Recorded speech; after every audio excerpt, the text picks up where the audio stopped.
driving. Hope comes and stops us in our tracks. Bravely we prove in our striving, trudging together each day. Where there's a will, there's a way. Good morning. Guten Morgen. Everybody's having a good day. Okay. Click, click, click, click, click, click, click, click, click, click. Yeah, just kind of waking up. Day's already going good. My wife asked me how I was doing. I said, feels like the world's going my way right now. Just how it feels. Life is a lot easier when you go with the flow, I guess is what it is. There's a balance in there, because sometimes we need to advocate for ourselves or stick up for ourselves. And that was something I did yesterday with a friend. I had explained kind of what happened in a meeting a few days ago. So I reached out and expressed my feelings. I wasn't mean. Because here's the thing, I find it hard that people will go out of their way just to do something to me. There are some people that are, but for 97% of the world, no. I don't think that. But if you overstep a boundary, I'm probably going to say something. Doesn't mean that you get to be mean about it. Doesn't mean that you get to do anything. You don't get to be mean about it, right? So I sent a thoughtful letter, and they sent a thoughtful one back, and now we're doing, right? These things, confrontation does not need to turn into an argument. It doesn't.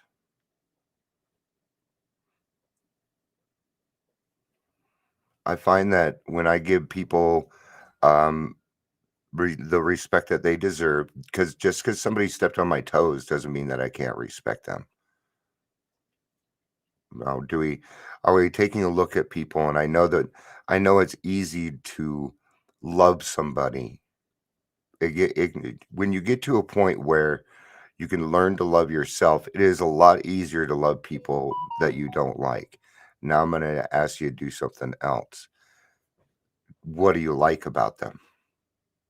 Ask yourself that. Good morning, Kenny. All right. If you're on Facebook, please say hello, whether you're watching live or the rewatch. Otherwise, I don't know that you are here. I'm working on that. Morning, Jerry. Good to see you. I was just talking about how I sent out a letter, and it came back good. So you'll probably see me at the noon here and there. So, all right. What are our intentions when we do things like that? Are we trying to make ourselves feel better? Are we providing a solution? Are we solution motivated?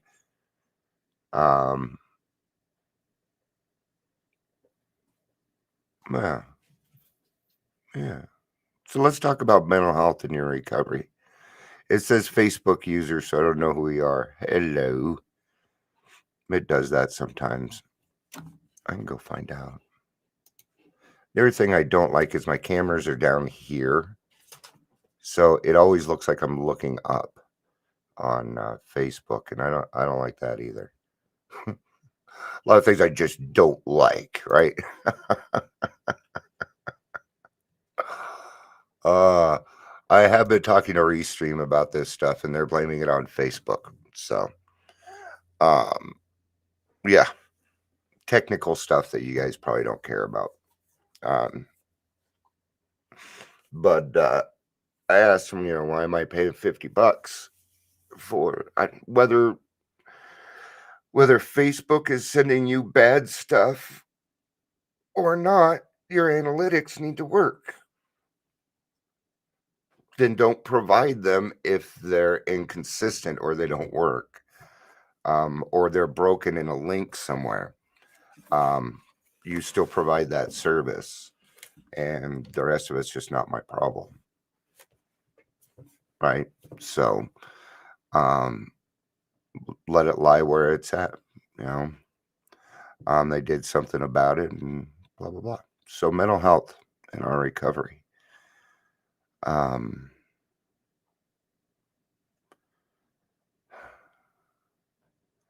I try and put things a certain way, and here's why. Because like if I was talking with, let's say I was talking with Todd over Aurora Mental Health, I might be talking a little differently. Some of the verbiage I use will be a little bit different because that's his language. See, I try and talk everybody else's language, and you got to meet people where they're at, right? You do. And I have a problem with this, and it goes along with mental health. This does, because it's what you think of yourself. SUD, which is substance use disorder. Okay. When I went and took recovery coach training and they said that I about shit my pants, I am against using SUD. I think it provides more stigma. And then when you're talking to your clients and you think you're being all hoity-toity, you're going to say SUD, and they're going to say, what's that? And you're going to make them feel stupid over their own fucking disease. And no, I don't think SUD, no, we don't need another name for alcoholic. We don't need another name for addict. We're okay with it. It isn't us that's trying to change it. It's the normies. Then call yourself something else. I don't care. But we as a professional have no right to come up with the names for these things. Okay? There is nothing wrong with me being an alcoholic. It is what it is. Are you gonna change the words toxic shock too? That's a very in your face. See, there's a lot of things that we are called, right? That we are named, where there's titles given to us because of who we are and the way that we act. Well, that person's fucking crazy. That person's not. I don't know how many times I've been called everything in the book, from psycho to crazy. I've been called a narcissist. I've been my ex-wife compared me to a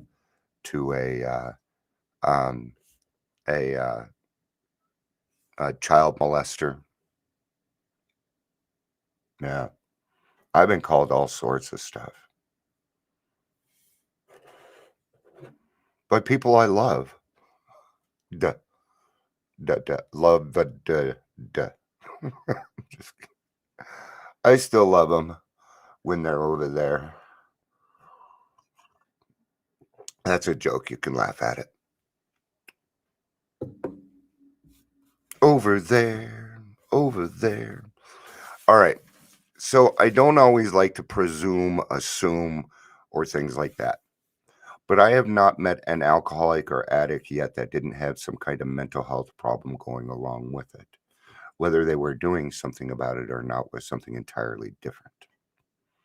Because, see, we don't deal with mental health in AA. No. In fact, it says in the book that we don't. That you need to go out and find somebody to help you with that. So here's what I'm really talking about. What is the fear? See, it's a fear stopping you. Do you not want to be labeled another thing? Because I get that. It can be wearing. Number one, I'm an alcoholic, right? So that puts me in a certain percentage. Then I'm a male alcoholic with depression, anxiety. That puts me in another class. And then I have PTSD. Only 6% of the population that did not go to war end up in the male population with PTSD. Okay. That could make me feel pretty small. It can make me feel pretty insignificant.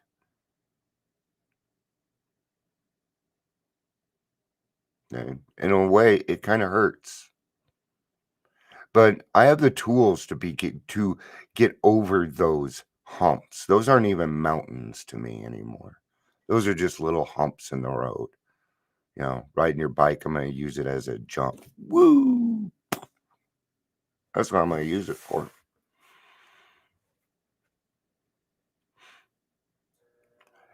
If you work on your mental health, you will get to a point where you can discuss things without feeling embarrassed. You can hit on hard topics and talk about them because they no longer make you feel uncomfortable. See, that's why people feel uncomfortable when you talk about them, because they're going through it and they don't know what to do a lot of times. Well, yeah, they do. Or if you are in the program, you know exactly what you need to fucking do. All right, let's just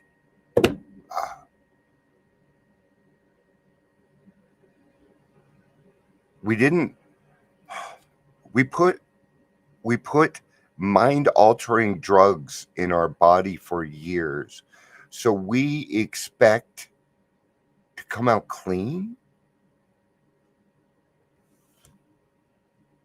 So when we get here, we are bankrupt. Some of us physically, not all of us. That's okay. Not a requirement. But every single one of us lost the other ones. We were emotionally stunted. We were spiritually bankrupt. And we were mentally subdued. Right? I mean, we'll talk about we'll talk about you know uh, emotional recovery. That's not mental. That's not mental health.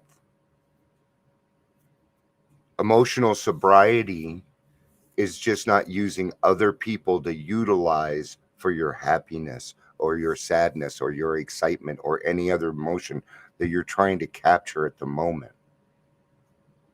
Hey, Paula, good to see you. I'm praying for you, honey.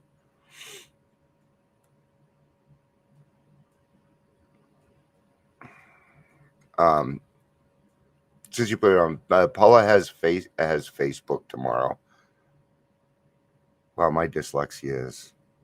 She has surgery tomorrow, so if we could do some prayers for her, that would be fantastic.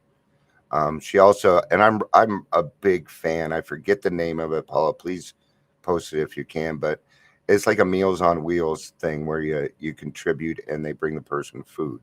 It's a fantastic service. I know a bunch of people.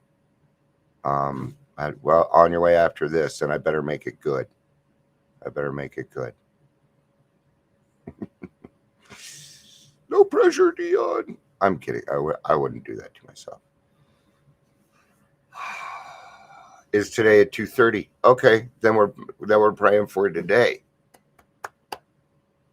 Okay. So our mental health, it's just as important as your spiritual, because if you want to get to a place, I usually find that people that don't like the word recovered are also the people that do not want to work on their mental health. All right. It is something that you're going to need to do for yourself. For yourself. Okay. And I've heard the gamut of excuses. Sorry, but no. I've been going to therapy since most of you were before most of you were born, probably. No, that's not true. Most people are about my age. I think the first time I went 11, 12, I don't remember. But I tell you, by the time I was 17, I knew how to control therapists. You can control a therapist, sure you can. by lying and manipulating. I'm not giving them the truth.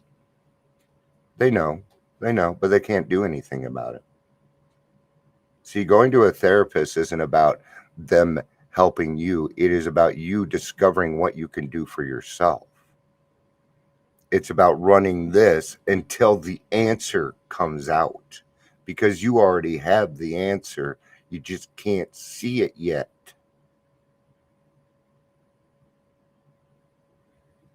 I recently found out that my self-esteem was not as good as I thought it was doing. This was a couple months ago, and my therapist brought that up. She said, Dion, I feel like you need to work on some of your self-esteem stuff. Now that you've gotten through this process, now we can work on Dion being okay with Dion.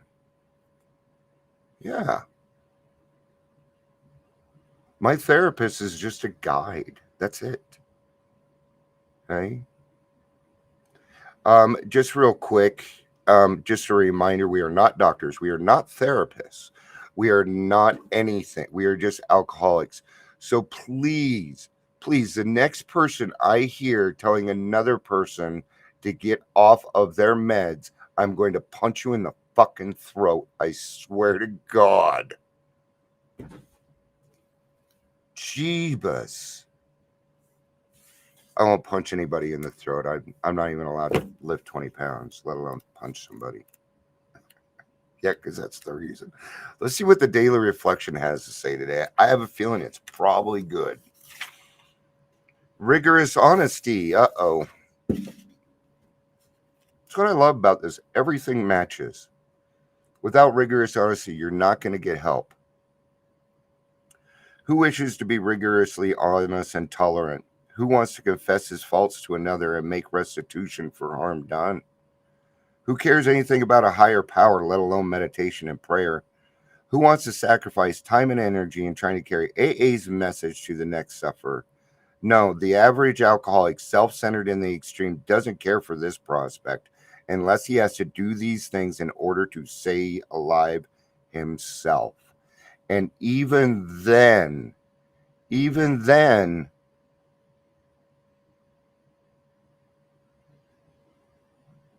I know a lot of people that would rather, I've met a lot of people that went on to the bitter end instead. That was their choice. And you get to, you kind of just come to the conclusion that they're in a better place now, at least. My cats are going crazy.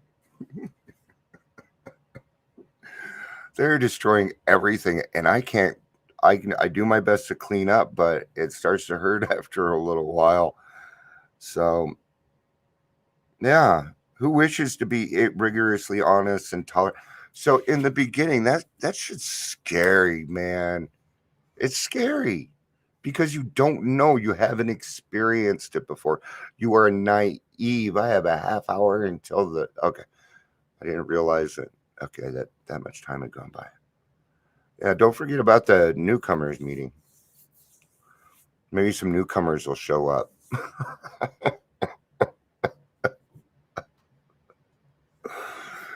Right.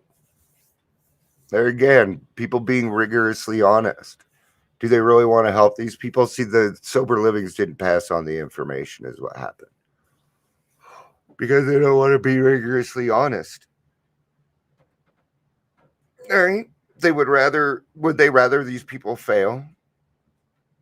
What's the actual, see, people came to me and they said, hey, Dion, we don't have enough people in Aurora. So these same people will still not let their people know because of fear. I could care less what you did. You know what? Here's the thing. This is what I do. If you've decided, hey, Dion, that was stupid of me to do. I want to turn around and do the right thing. Fine, then let's fucking do it, man. I really don't care. See, you're going to pay the price for whatever you do. That's none of my fucking business. I'm not saying I'm not enjoying it a little bit, because I am. I'm being honest. Revenge factor, man. It feels, I'm going to be honest. It feels good to be right, especially being told that I was wrong for a year and a half. So it feels good to know that I was right. Now I'm keeping that between you guys and me and God. But I'm just being honest. Am I going to do anything with it? No, I'm not. I'm not going to fan that flame. Mm-mm. No. See, I have other things to do. I have other people to contact. I have people that are willing to get help, and those are the people that I work with. And if you're not willing, well, then I'm going to do everything I can to ruin your drinking career. I promise you that. I'm an alcoholic. If I drink, I will die. Yeah. Does it say I have substance use disorder? We talked about this in the beginning. Stop using substance use disorder. Well, I can't tell you what to do. I apologize. But I'm not using it anymore. It confuses people and it's just stupid. It sounds stupid.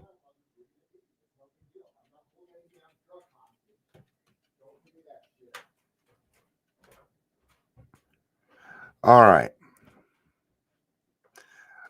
What power, energy, and emotion this simple statement generates in me. But it's really all I need to know for today. Am I willing to stay alive today? Am I willing to stay sober today? Am I willing to ask for help? And yet, now, this is when I know people go get their sponsors. It didn't used to be that way. You used to be assigned a sponsor, by the way. You want to know why? Because the newcomer doesn't know what's good for them. They're going to go pick out somebody that's easy, or they're going to pick that. There's a good chance they're going to pick the wrong person.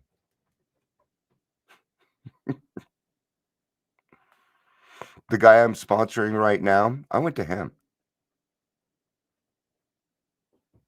because I saw where I might be able to help that person, and they were willing. It's crazy that it flipped. Yeah, I think it's yeah, it is what it is. We'll just leave it at that. Am I willing to ask for help? And I'm willing to help to be help. Am I willing to be a help to another suffering alcoholic today? Have I discovered the fatal nature of my situation? What I must do today to stay sober? I'm gonna talk on one other thing here, and then I'm gonna wrap it up because I gotta go get the newcomers meeting ready. Time. Sorry.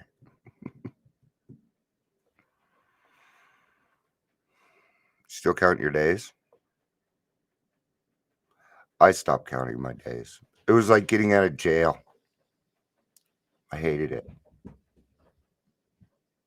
Okay. Here's the other thing that I don't like about it is just let today be today. Why can't you just live in today? It doesn't matter how much time you have in this program. It's a new day. And that means that you're going to have to do today something for your sobriety. Yesterday's gone. We celebrated yesterday. It is now a new day. I could care less that you have 2.5 months. Talk to me when you have 3 months. Keep it for what it is. There's a reason for it. It is called putting the cart before the horse. Now, I can understand somebody says, yeah, I got a week until my 4 year. I'm pretty sure I'll make it. They're not celebrating. They're kind of bringing it up because it's on their mind. We always tend to reflect at our years. You tend to reflect because there's a good chance you're going to be speaking. You're going to tell your story. So we do a lot of reflecting around that time, especially our first year, because that is the biggest year. There was a lot of change in that year. And it was a good start. And so be careful on counting time and putting it on Facebook. There's some people that post their sobriety day every freaking day. Those are usually the people that say, yeah, I had 85 days, and that was the longest period of sobriety that I had in the last 20 years. Stop counting your days, and then you won't know. All right, guys. I love you. Peace out, and have a day.